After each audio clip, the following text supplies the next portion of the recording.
তৃণমূল করিনি। আমি মুখ্যমন্ত্রীকে অনুরোধ করব, আপনি যে বলেছেন যেখানে যেখানে চোর ডাকাত আছে, যারা যারা তৃণমূলের মাল কামিয়েছে তাদের সবাইকে অ্যারেস্ট করবেন, আমার সমর্থন রয়েছে।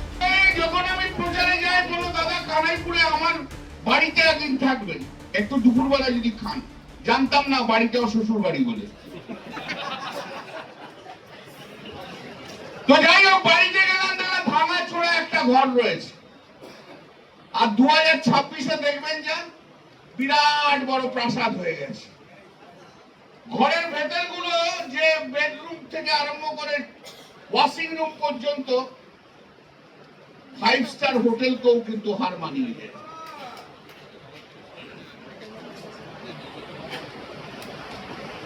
তো সে কি বললো, সে তো 3 রাউন্ড আগে ইলেকশন কাউন্টিং ছেড়ে দিয়ে চলে এলো, হেরে গেল তার জন্য।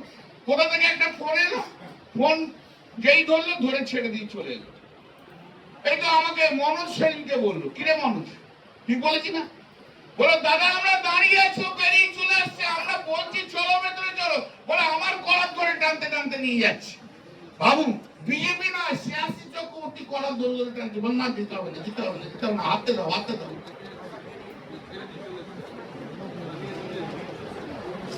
আর যে বাড়িতে থাকতো গাঙ্গিপাড়ায়, যেখানে যার জন্য ভোটার লিস্টের নাম যে বাড়ির অ্যাড্রেসে, মেঘার বাড়ি। মেঘা একটা ভদ্রলোক, মেঘার বউ ভদ্রলোক মহিলা, পিজি হসপিটালের নার্স। আজ ও তো চলে গেছে, এখন মেঘাকে পুলিশ অ্যারেস্ট করছে। কি না, ওই বাড়ির অ্যাড্রেসটা ও ভোটার হওয়ার জন্য ইউজ করেছে, তাই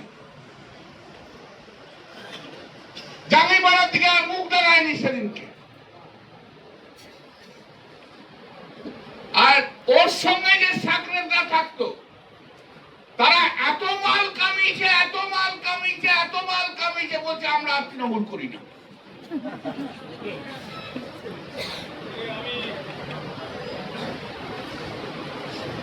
আমি মুখ্যমন্ত্রীকে অনুরোধ করব,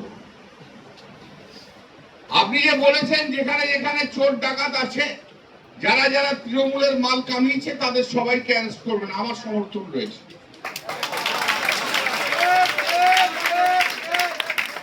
কিন্তু ঋতুব্রত ব্যানার্জির সঙ্গে যারা গেছে,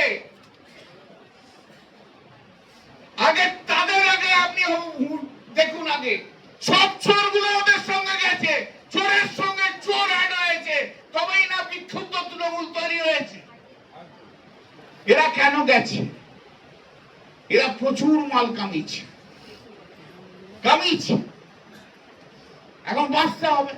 প্রথমে ভেবেছিল বিজেপিতে যাবে, বিজেপি বলে যে নেব না, তার জন্য এখন একটা বিজেপির বি ব্লক তৈরি করেছে।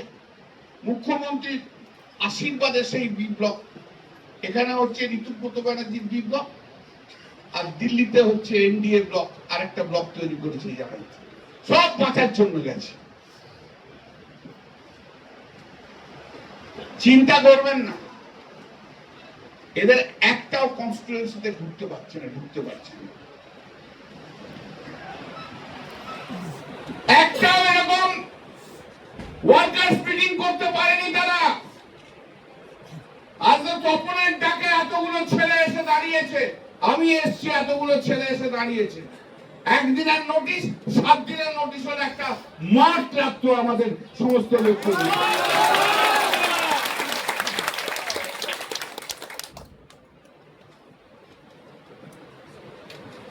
আমি তো মুখ্যমন্ত্রীকে অনুরোধ করব, আপনি শুধু আমাদের টার্গেট করছেন কেন?